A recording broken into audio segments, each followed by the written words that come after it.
Now, sir, honorable members will recall that the bill was introduced in the House of the People on the 2nd September 1953. It has had a long history and in one form or another it has been before the public since the end of 1949. In the statement of objects and regions, the various stages through which the bill has passed since 1946 have been summarized, and I need not recapitulate on this occasion the circumstances in which the then government of India took the decision in early 1946 to initiate an inquiry into the reform of our company law. I would remind honorable members that between 1946 and 1948, the entire field of company law was carefully reviewed by two distinguished company lawyers who were appointed to recommend the broad lines on which the present act should be revised.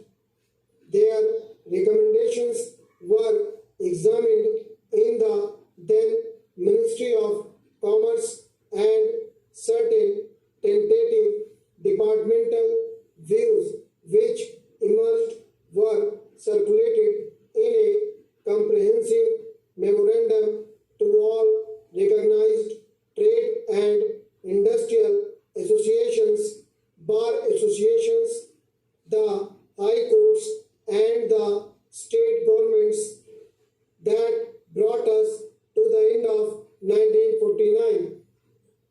Many representations on this memorandum were duly received from chambers of commerce, trade and industrial associations, state governments, and the general public.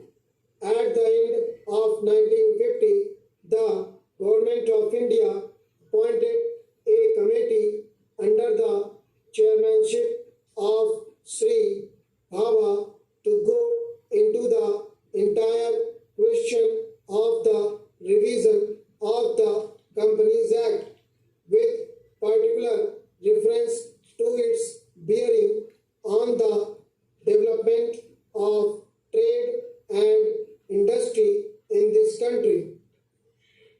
This committee examined a large number of witnesses in many parts of the country and submitted its report in March 1952.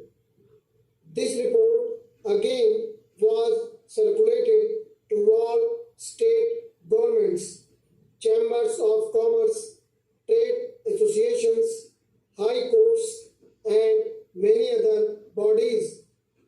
At the same time, a special officer was appointed in the Department of Economic Affairs, Ministry of Finance, to examine the report in the light of the views received from the interested public and to submit proposals to government for the revision of the present act. The bill now before the House is based largely on the recommendations of the Company Law Committee, modified in a few particulars.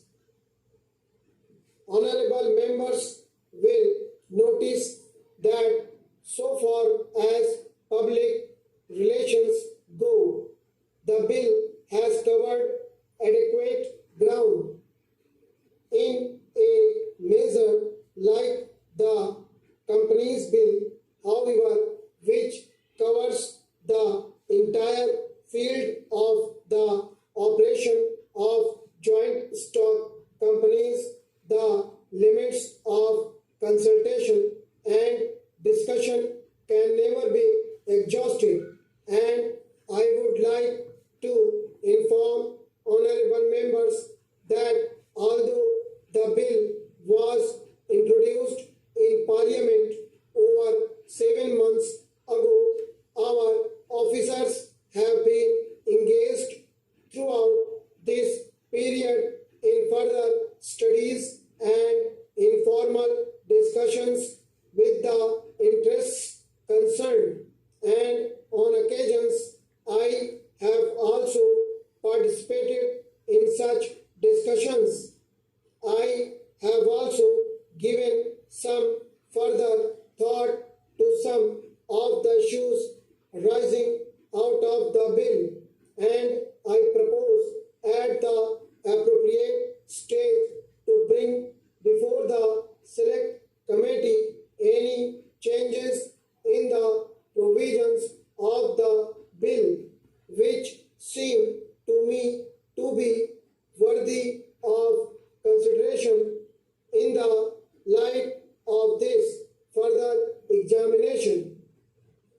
No honorable members will have noticed that the bill contains 6 clauses and 12 schedules.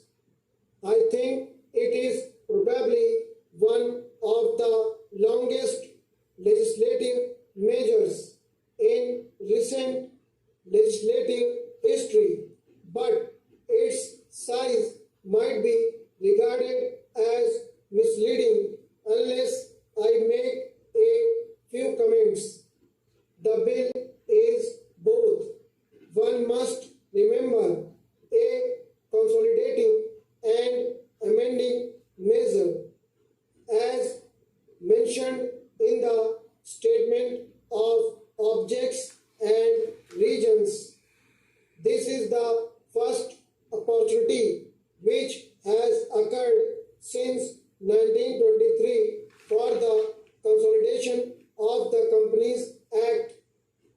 Advantage has been taken of this opportunity to redraft several long and complicated sections in the present Act, which have been split up into a large number of clauses. This is the largest single factor accountable for the increase in the number of clauses in the bill. New clauses embodying substantial changes in the present law would hardly constitute more than a small fraction of the bill. I would also draw attention to the structural changes in the bill to which a reference has been made in the statement of objects and regions. The redraft of the bill and the rearrangement of the existing chapters in the Companies Act in a more logical order have, I think, resulted in a noticeable improvement in the form of the bill, and I hope will facilitate better understanding and appreciation of the scheme. I wish that the Act which came into effect long ago was implemented properly. I know that the minister here is very earnest in implementing it, but unfortunately his colleagues at the state level are disappointing him. Unfortunately, no steps have been taken for trimming